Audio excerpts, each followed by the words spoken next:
네 번째, 인구조사의 영적 의미는 아까 처음 시작할 때 좀 말씀을 드렸어요.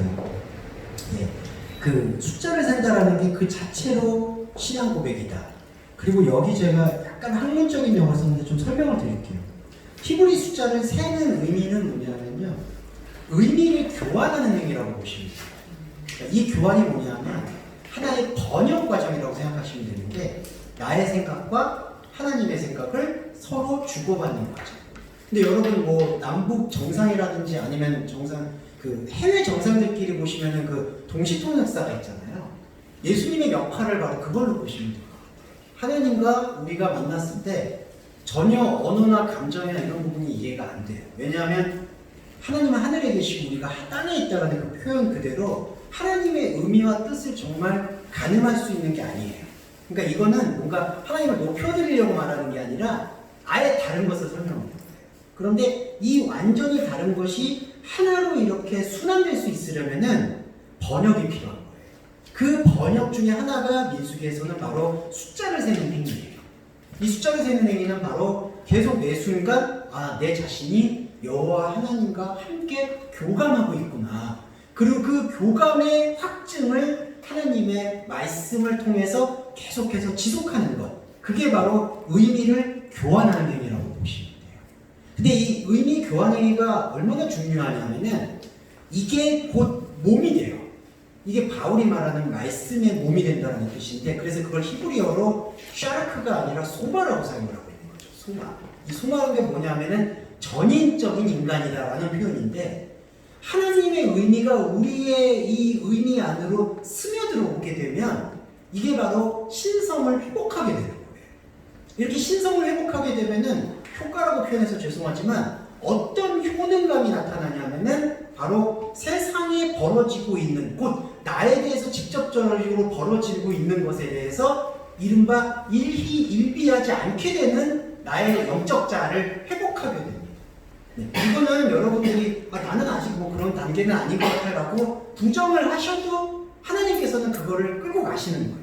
네, 여러분들의 감정이 지금은 그런 게 느껴지지 않는다 하더라도 결코 현혹되지 않으셨으면 좋겠어요. 만약에 마음이나 감정이 막 바닥을 치고 어렵고 하더라도 그 어려움을 위로하기 위해서 기도하기보다는요, 오히려 그 어려움에 내가 현혹되지 않게 해달라고 기도하는 게 더 중요한 거예요. 그게 바로 주기도문의 다만 악에서 구하옵소서의 내용이 되는 겁니다. 네. 나는 감정으로는 어려움을 느껴도 이게 나의 본질적인 영적 생명이 아니구나라는 것에 계속해서 우리가 집중력을 기르실 필요가 있는 거예요. 그래서 그 집중력이 바로 말씀 행위고 의미 교환 행위다라고 생각할 수 있겠고요. 자, 그리고 5번에 보시면 회막의 영적 의미 볼게요.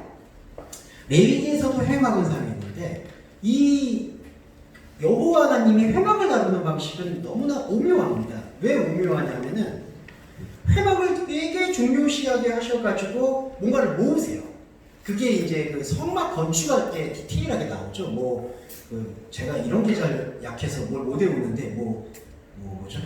이거 어떤 목사님은 다 외우시는데 물두멍, 성막, 성소, 지성소, 그 순서대로 다 외우시는데 정말 대단하시더라고요. 존경스러웠어요. 다 외워요. 장절까지. 네. 그래서 마침판에 적으세요. 근데 그 다음에는 목사님이 죄송한 여담인데 그걸 얘기 안 하시면 좋은데 성도님한테 꼭 그러세요. 성도님들이 이거 못 외우죠? 저는 성령의 영감을 받아서 다 외워요. 모르는데 어떤 17살이 청소년이 그거 다 외운 거예요. 그러니까 목사님이 기분이 나빴나 봐. 그때 부흥이 하셨는데 제가 기억이 남는데 그런 거 하지 마시지. 그래서 더 많이 외우시려고 노력하다가 나중에 지금은 죄송한데 안타까워요. 지금은 조금 지금 안 좋은 상황이셔서 신문에 뉴스에 많이 나오는 분이세요. 그분이 나중에 따로 말씀을 드릴게요. 그분 나중에 그러다 이상해지셨어요. 지금 광화문에 가기도 하시고 좀 그런 분인데요. 네, 그분이세요. 네, 아실 거라고 생각해요. 네, 여담이라고 네, 다 아실 거예요. 옛날에 그거 자꾸 외우셨는데 저도 옛날에 사적으로 몇 번 뵀었어요. 저한테도 맨날 물어보세요. 몇 장 몇 절이 뭐 있어? 이러고 존댓말도 안 쓰세요. 그리고 목사님들 같은 목사한테 너무 좀 기분이 그렇더라고요. 아무리 나이가 많으시더라고 해도 죄송합니다. 제가 격기를 뺐는데 그런 의미를 많이 외우는데 제가 좀 못 외우는데 아주 디테일하게 회막을 막 말씀을 하세요. 그런데 가장 번제단 안에 들어가면은 그 번제단 안에 있는 내용물을 우리가 히브리 어원을 도출해 보면은 다 향으로 귀속이 돼요. 우리가 지금 구약 성경을 살펴보셔서 아시겠지만 제사도 그렇게 뭔가 디테일하게 말을 하는데 나중에 가면은 뭐가 나오냐면요, 하나님께서 흠향하신다는 거예요. 솔직히 말씀드리면 그 흠향이라는 거는 하나님이 아무것도 안 받는다는 얘기하고 똑같아요. 연기를 맡으신다라고 우리가 이렇게 번역을 한 것뿐이지, 하나님은 뭐라고 해야 될까요? 사람이 그런 행동을 하신 것 자체를 되게 좋아하셨던 거예요. 그 의미를 돌이켜보면 뭐냐 하면, 회막을 이렇게 중요하게 여기고 중요하게 생각하라는 게 그 회막에 나온 그 어떤 지시사항들을 중요하게 생각하라는 게 아니라 그 행위 속에서 하나님의 말씀과 사귐을 갖는 과정, 그거를 중요시하게 한다는 거죠. 그러니까 이게 바로 패러다임이 완전히 다른 건데, 유대인들은 하나님께서 이거를 이렇게 명령을 하셨으니까 이 명령을 토시 하나 틀리지 않고 제대로 지키면 하나님께서 복을 주고 제대로 못 지키면 저주를 줄 거야 라고 생각을 하는 거예요. 근데 이게 안타깝게도 개신교나 캐톨릭에서도 여전히 그 잔재가 남아있는 거예요. 잘하면 복을 받고 못하면 저주를 받습니다. 그 형벌과 상급 개념. 근데 그게 아니라요, 하나님께서는 그 말씀을 너가 물두멍을 어떻게 만들고 하라는 게, 우리 입장에서 만약에 속된 표현을 하면 완전히 뻘짓을 하는 건데요. 그러니까 아무 의미 없는 일을 하는 건데, 하나님께서는 그걸 의미 없는 일이다라고 생각하는 게 아니라 그 사이사이 동안, 그 행위를 벌이는 동안 나와 함께하고 있다라는 것에 대한 깨달음, 불교적 깨달음이 아닙니다. 깨달음, 하나님과 내가 함께하고 있다라는 그 동행의 반응과 체질을 느끼는 것을 하나님께서는 원하시는 거예요. 이게 바로 율법과 복음의 차이예요. 그래서 우리가 이 구약의 제사들을 이해하게 될 때에는 어떤 이해를 가져가야 되냐 하면은, 이 회막의 중심성이라는 것은 보이는 세계에서는 아무것도 보이지가 않는다는 거예요. 그러니까 회막과 법궤를 아무리 열심히 지키려고 한다 하더라도, 여러분 구약 역사를 보시면 아시겠지만 그 법궤 뺏겨요. 그리고 여러분 다윗이 그 법궤를 찾아온 다음에 정말 요상한 행위를 한 것을 여러분 기억하실 거예요. 이교도의 춤을 춰요, 그게. 거기서 다윗이, 성경에서는 그냥 춤을 춘다, 한글 번역은 그렇게 번역됐잖아요. 근데 그 춤춘다라는 번역이 이방인들, 그러니까 이스라엘의 눈에 봤을 때에는 정말 몰아내야 될 아세라 목상을 섬기고 있는 사람들이 추는 이방인의 춤을 추는 거예요, 다윗이. 왜 그럴까요? 법궤에 대해서 신앙 고백을 하는 거예요. 어떤 신앙 고백을 하느냐? 내가 이렇게 어렵게 찾아왔더니 이렇게 찾아오는 이 물리적인 법궤가 영적인 법궤, 진짜 법궤가 아니구나라는 것을 자신의 몸을 통해서 보여주는 거예요. 그걸 아마 해석을 할 때는 뭐 기뻐서 춤을 췄다라고 표현하는데 그렇지 않습니다. 그 냉소라고 보시면 돼요. 되게 허탈한 웃음으로 보시면 돼요. 내가 이러려고 이 법궤를 찾아온 건가? 라고 춤을 추는 거예요. 그렇게 이해하시면 이 회막이 그 중심을 발견하는 게 뭔지를 이해하실 거라고 생각해요. 이게 아무것도 아닌 거구나. 근데요, 여러분, 사람의 마음과 사람의 이 인과, 그러니까 원인과 결과에 길들여져 있는 사람의 마음은 그렇게 알고 나면은, 야, 그럼 이거 내가 왜 했냐? 나 하지 말아야지 라고 생각하게 되는데, 진짜 하나님의 말씀과 연합이 되게 되면 우리는 끊임없이 예배를 하게 되고 끊임없이 하나님의 말씀에 더 깊이 귀 기울이게 되는 마음으로 전환이 되게 돼요. 목적과 의미와 실효성이, 눈에 보이는 실효성이 보이지 않더라도 바로 내 안에 하나님의 본질 세계의 문이 열린다라는 것이 내 안의 말씀으로 들려오기 때문에. 그래서 이게 좀 어려운 표현인데, 여기 제가 그 프린터 세 번째 장에 보시면 회막의 중심이 보여주는 게 뭐냐 하면 없는 걸 있는 것처럼 보여준다는 뜻이에요. 이게 여러분 고린도전서과 후서가 바울이 없는 것을 있는 것 같이 부르시는 분이라고 하나님의 은혜를 묘사할 때 그렇게 표현을 합니다. 없는 것을 있는 것 같이. 근데 여러분 이거를 속임수처럼 보이지만 그렇지 않아요. 하나님이 볼 때, 이거 좀 어려운 얘기인데, 하나님이 볼 때는요, 없는 게 없어요. 그러니까 우리는 있는 게 있고 없는 게 있죠. 이거를 이제 유무라고 얘기하는데, 우리는 유한 것과 무한 것을 구별을 하잖아요. 이건 있는 거고 이건 없는 거야. 근데 여러분, 없다라는 의미도 우리가 어떻게 인식할까요? 있다는 거를 보고 느끼니까 없다라고 느끼는 거잖아요. 근데 이걸 창조하신 하나님의 관점에서는 없는 게 있을까요? 없을까요? 없는 게 있는 게 없는 거죠. 그러니까 뭐가 없는 거예요, 하나님한테.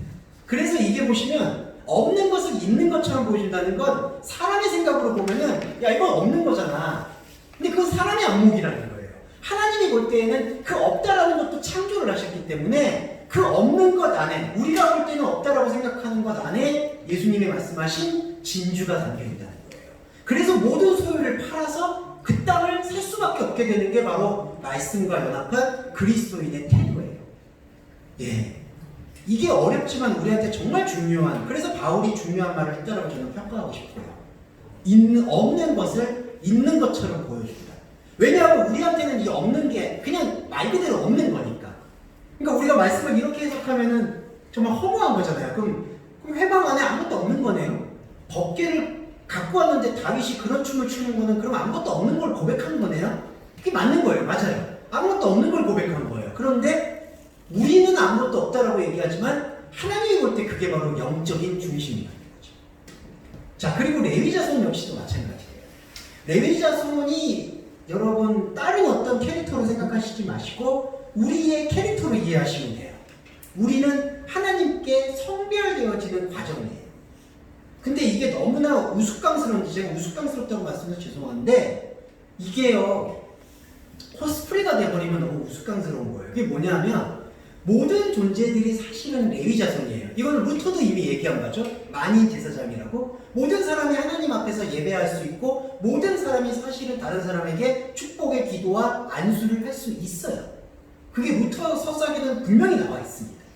그런데 그거를 뭔가 특이하게 성별을 해놓는 거예요. 아, 목사님은 달라, 신부님은 달라, 스님은 달라, 이런 식으로 성별을 하게 돼요.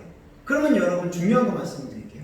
사람의 관점으로 이렇게 구별을 하죠. 그러면 구별당한 사람이나 구별한 사람이나 덫에 걸리는 거예요. 구별한 사람은요, 아 저분은 목사님이니까 이제 목사님만은 뭐 팥을 내주로써도 믿어야 돼, 이렇게 되는 거예요. 그리고 성별당한 사람, 목사님 입장에서는 야 성도가 나를 이렇게 섬기시니 내가 이렇게 열심히 더 뭔가 율법적으로나 도덕적으로 거룩함을 보여야 돼. 그런 분은 양반이죠. 그렇지 못한 분은 성도들이 나를 하나님의 종으로 세웠기 때문에 나는 뭐든지 할 수 있어, 이렇게 되는 거예요. 이렇게 되거나 그렇게 되지 않거나 안타깝지만 도덕적 차이만 있을 뿐이지 성별의 과정을 사람의 안목으로 나누게 되면은 그건 비극이에요. 그래서 레위 지파의 비극은요, 여러분 나중에 한번 이 구약 역사를 제가 쭉 훑으면서 다시 한번 설명드릴 텐데, 레위 지파의 자손 계열이 어떻게 이 이스라엘 마음을 망치는지는 관연하게 나타나 있어요. 레위 지파 계열의 제사장들이요, 자꾸 나라를 잃어버렸는데 제사를 복원해야 된다, 하나님의 법궤를 다시 찾아와야 된다, 율법을 회복해야 된다, 그렇게 얘기를 해요. 근데 하나님이 말씀하시는 율법은 그게 율법이 아니잖아요. 복음이잖아요.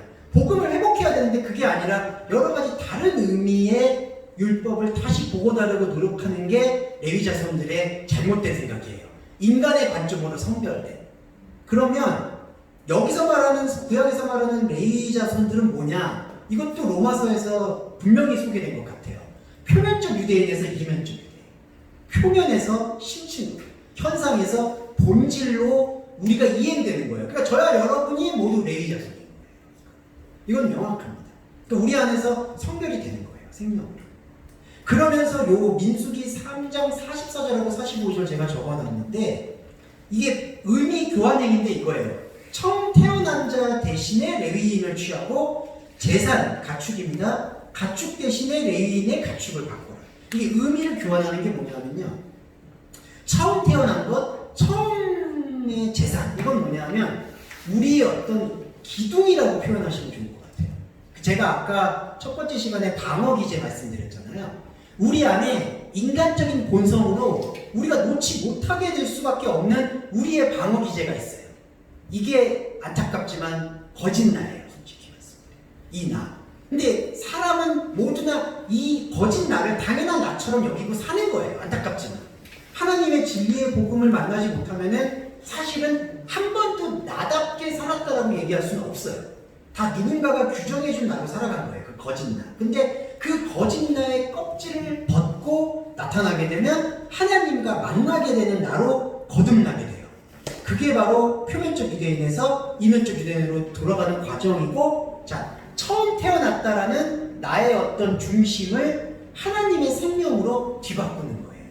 그래서 여러분 인생의 과정은요, 이렇게 태어나서 교육을 받고 인식하고 사회생활하고 관계를 하면서 여러 가지 상식과 양식을 배우는 과정 속에서 아까 말씀드렸던 그 새로운 세대, 생명의 말씀, 그거를 우리 안에서 취해야 되는 거예요. 그게 바로 레위인을 취하고 레위인의 가축을 취하는 행동이 된다라고 정의 내릴 수 있습니다.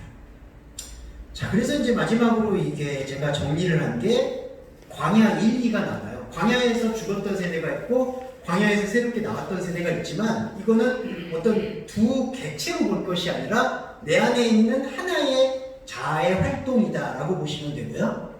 불평과 불만, 원망과 통곡은 우리 안에서 꼭 외면해서는 안 되는 필연적인 반응이다. 그런데 그 필연적인 반응을 통해서 우리는 무엇을 발견해야 되냐면요. 아, 나의 의지와 나의 생각을 통해서는 나는 끊임없이 애국 땅으로 돌아가려는 관성과 본성으로 가득 차 있구나. 그거를 누구한테 고백해야 되냐면은 다른 어떤 어반 것한테 고백하게 되는 게 아니라 하나님의 말씀에 의해서 고백하게 돼야 돼요. 그게 바로 광야를 광야 아닌 곳으로 만들고 싶은 허상에 대한 의지와 동일시하고 발견하고 하나님한테 그거를 고백하는 행위가 되는 겁니다. 네, 그래서 이제 마지막 정리가 우리의 불평불만이 말씀 안에서 자각이 되면 하나님의 말씀인 약속의 땅 가나안을 생각하게 되고 그러면은 말씀하신 자체가 새로운 세대가 되어서 우리 안에서 우리를 주장하는 것에 참여하게 된다. 자, 우리 안에서 우리를 주장한다는 게 바울이 고백한 것처럼 이제는 내가 사는 것이 아니요 내 안에 그리스도가 산다라는 표현에 대해서 제가 이 구약의 말씀과 대비해서 설명을 드릴 것 같습니다. 자, 이렇게 해서 저희가 레위기는 저번에 계속 봤었으니까 이 민수기의 내용을 대략적으로 점검을 좀 해보고 다음 주에는 조금 더 새로운 의미로 찾아뵙도록 하겠습니다. 고생 많으셨고요. 제가 기도하고 그리고 주기도문으로 오늘 예를 마무리하도록 하겠습니다. 사랑의 주님, 우리 안에 있었던 하나님을 잃어버린 것들에 대한 관성, 이것 아니면 안 되라고 우리가 붙잡고 있었던 방어기제, 또 그것이 무너지는 것이 두려워서 종교 생활을 했던 다른 복음에 이끌리는 것들, 그런 모든 것들을 하나님 앞에 내려놓고 말씀으로 대하고자 합니다. 하나님께서 우리에게 약속하신 것은 말씀 안에 담겨 있습니다. 우리를 세워주시고 우리를 헤아려 주시는 하나님, 당신의 말씀 속에서 우리 동서말씀 교회 교우 여러분들이 함께하고 있습니다. 코로나19로 인해서 어려움을 겪고 있습니다. 질병과 간염의 두려움과 위험성에 노출되어 있습니다. 그와 엎기면 우리 동서말씀교 교우 여러분들이 온라인을 통해서 오프라인을 통해서 하나님의 말씀을 흔들림 없이 받아들이고 인식할 수 있도록 이 감염병의 위험으로부터 우리를 보호해 주시고 또한 여러 가지 삶을 살아가면서 얻게 되는 관계의 어려움, 물질적 어려움, 건강의 어려움으로 인해서 하나님의 말씀을 더 깊이 볼 수 있는 시간을 약탈당하는 것에 대해서 통분히 여깁니다. 이 통분히 여김의 기도를 들으시는 하나님, 우리에게서 경제적 어려움, 관계의 어려움, 그리고 건강의 어려움을 거두어 주시기를 당당히 고백하고 요청드립니다. 동서말씀교 교회 여러분들이 또 한 주를 살아가는 동안 주님의 말씀으로 다스리고 인도해 주시기를 간절히 바라며 예수 그리스도의 이름으로 기도합니다. 주기도문하겠습니다. 하늘에 계신 우리의 아버지여, 이름이 거룩히 여김을 받으시오며 나라에 임하옵시며 뜻이 하늘에서 이룬 것 같이 땅에서도 이루어지이다. 오늘날 우리에게 일용할 양식을 주옵시고 우리가 우리에게 죄 지은 자를 사하여 준 것 같이 우리의 죄를 사하여 주옵시고 우리를 시험에 들게 하지 마옵시며 다만 악에서 구하옵소서. 그 나라와 권세와 영광의 아버지께 영원히 있사옵나이다. 아멘. 수고하셨습니다. 네, 교회 마무리하겠습니다. 수고하셨습니다.